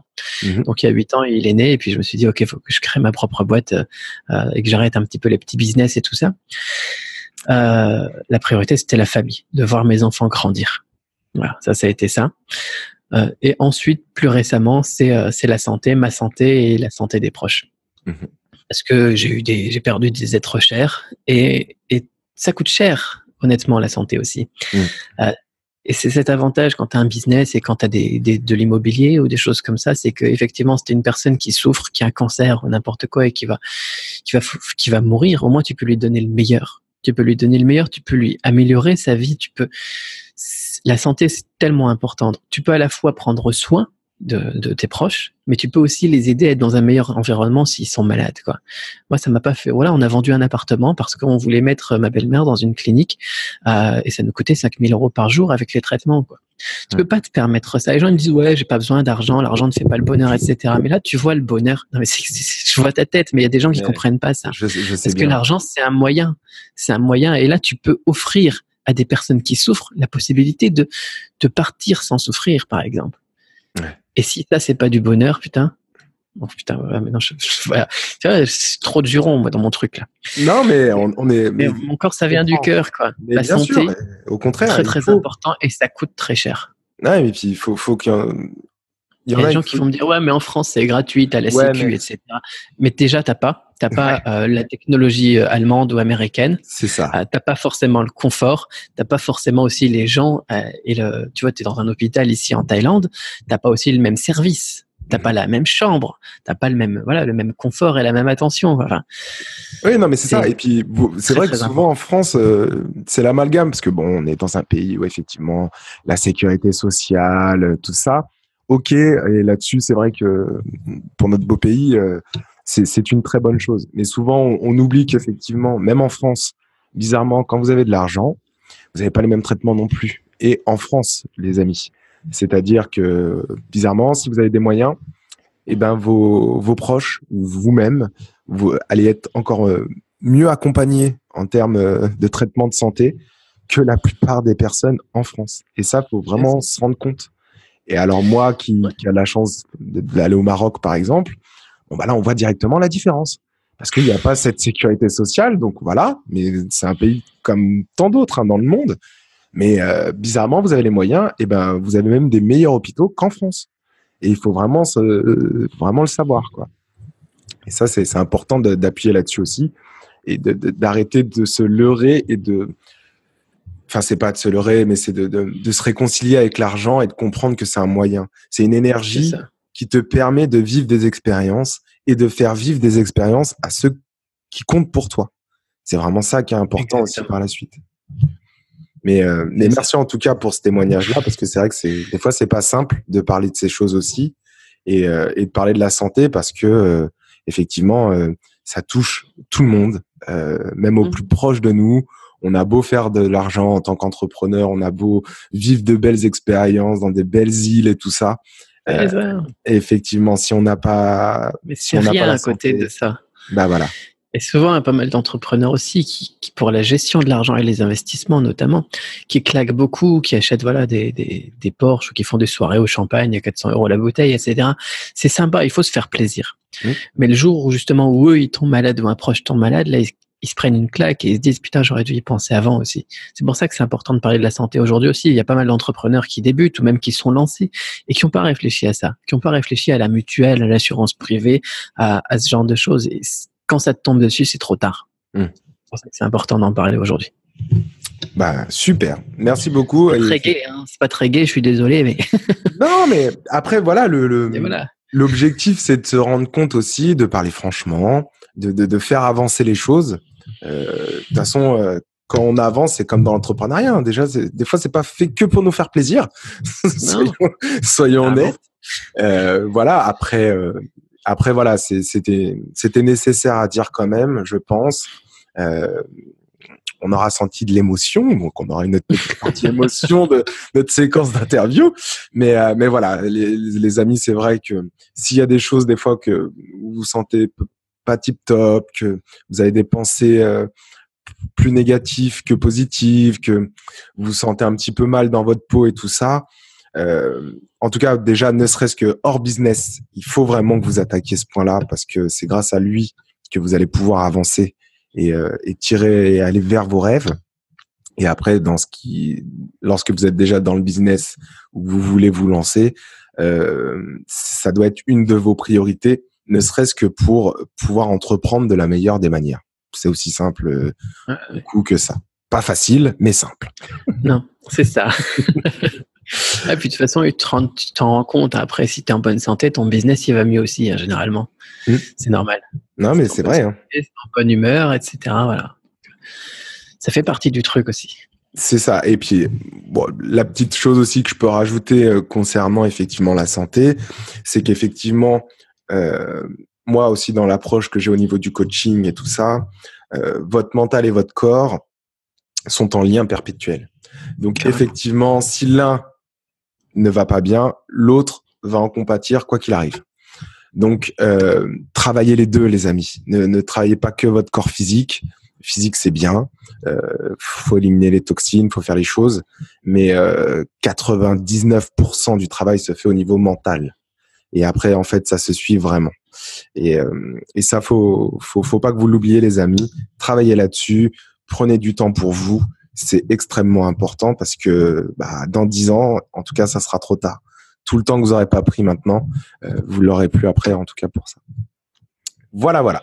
Donc on va finir par une petite question un peu plus gaie.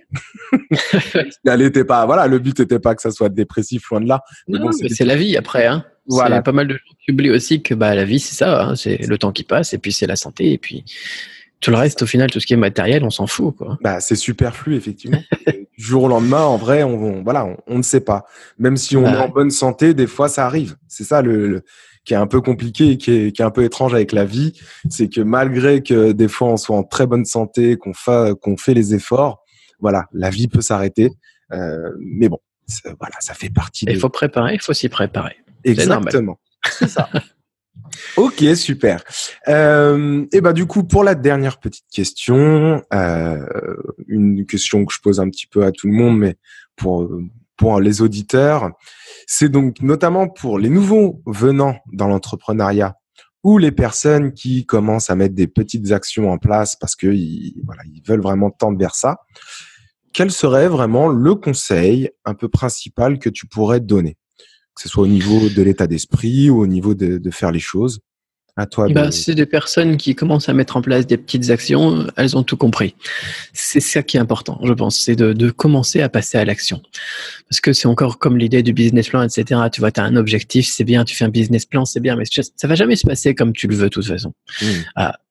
Et si tu attends trop longtemps pour te lancer, de toute façon, quand tu vas te lancer, ça va même pas se passer comme tu le veux non plus. Tu vois, bien sûr, tu peux prévoir un petit peu les problèmes que tu vas avoir, les besoins que tu vas avoir, mais ça se fait en une page, comme je te disais, et comme j'explique dans le truc.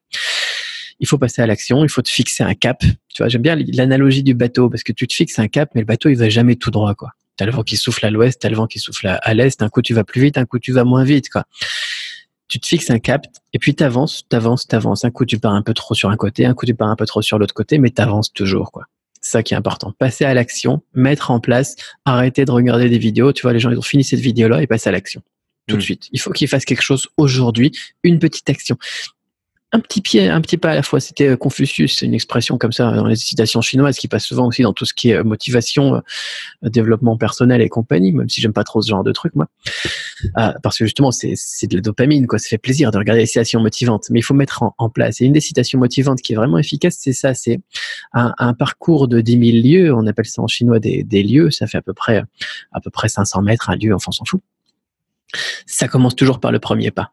Tu vois, cette analogie du bateau, cette analogie du un pas après l'autre, un pied devant l'autre, cette analogie de l'escalier aussi, de se fixer un objectif. Tu vois, tu prends un objectif, tu mets toutes les étapes, tu balances ça dans l'escalier et puis ensuite tu fais une marche à la fois, quoi. C'est ça qu'il faut. Avancer toujours petit à petit et arrêter de consommer, de réfléchir, etc. Y aller un petit peu comme à la chinoise, je te disais. T'as une idée, tu la testes, tu la fais évoluer, tu te casses la gueule, tu te relèves, tu continues, passer à l'action. C'est ça. Moi, ça me fait penser à cette petite citation qui dit que un imbécile qui marche va toujours plus loin que deux intellos assis en train de réfléchir. C'est ça. C'est con, hein. Parce que moi, honnêtement, je suis pas super intelligent. J'ai pas un QI à 180. J'ai pas une famille qui m'a mis une cuillère en argent ou je sais pas quoi, l'expression pourrie, là. Je suis pas très fort en expression. Hein. Mais par contre, je bosse et j'avance tous les jours un petit peu, quoi. Totalement. Ben, c'est ce qui fait la différence. Et ce qui fait qu'aujourd'hui, en tout cas, comme tu l'as dit pour la première question, tu es heureux dans ta vie, tu kiffes ce que tu es en train de vivre en ce moment. Carrément. Et l'objectif et le but, en tout cas, il est là, effectivement, et c'est de perdurer là-dedans et d'avancer au fur et à mesure, que tu puisses profiter de tes enfants. Moi, ça me tient vraiment à cœur parce que c'est quelque chose, effectivement, où quand je serai pas père de famille, c'est une de mes priorités. Moi, c'est quelque chose qui m'a toujours animé, bizarrement. Alors, c'est tout à chacun, hein, mais moi, en tant que futur papa, c'était quelque chose, ça c'est clair, net et précis. Passer du temps avec eux. Parce que, les voir grandir, c'est magnifique. Exactement. Puis en réalité, pour le coup, vous savez, en se donnant ce genre d'objectif-là, en plus, c'est se récompenser. C'est se récompenser, se donner le droit de vivre des moments de joie auprès de sa famille et en plus d'être privilégié parce qu'en réalité beaucoup ne feront jamais ce genre de choses parce que voilà leur manière de vivre leur quotidien ne leur permettent pas le fait d'aller travailler pendant 8-10 heures par jour après c'est tout à chacun. Mais voilà, c'est ça. Mais en tout cas, on a le choix parce que tu es la preuve. En tout cas, tu es la preuve que c'est possible. C'est des expériences que tu peux. De toute façon, c'est tout ce qui reste. Encore une fois, quand t'es mort, c'est ce que t'as vécu, quoi. C'est les expériences, les moments que t'as passés, etc., quoi. Moi, je vois pas mal de gens qui se disent quand je serai à la retraite, j'irai en Égypte. Ben, moi, en Égypte, j'y étais fin octobre, quoi. Parce que j'ai pas envie, parce que tu sais même pas si tu y arriveras à la retraite, quoi. On va terminer sur une note déprimante encore. Voilà. Non, mais faut que. Après, voilà. Faut passer à l'action, faut y aller tout de suite, et puis ensuite, utiliser ces libertés que t'as maintenant, quoi.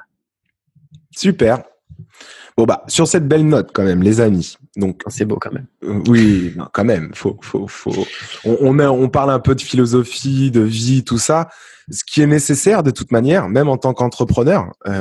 Vous voyez bien, hein, là, je suis encore sur une nouvelle interview avec un autre type d'entrepreneur, mais il y a cette philosophie de vie qui est propre à chacun, qui est énormément imprégnée de par les entrepreneurs eux-mêmes.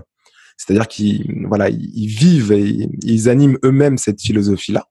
Et c'est ça qui est super intéressant, je trouve aussi, parce que ça montre que ce sont des personnes qui sont parties, entre guillemets, de rien, mais qui ont mis en place des actions concrètes, directement, aussi petites soient-elles, pour avancer vers leur objectif. Et c'est là, les amis, où je veux vous emmener. En tout cas, je veux vous emmener et vous pousser vers vos propres objectifs. Et le but est là. Et du coup, pour cette clôture, je demande à chaque interview et à chaque personne que j'interviewe si tu as une citation, une phrase ou un slogan que tu aimerais faire passer.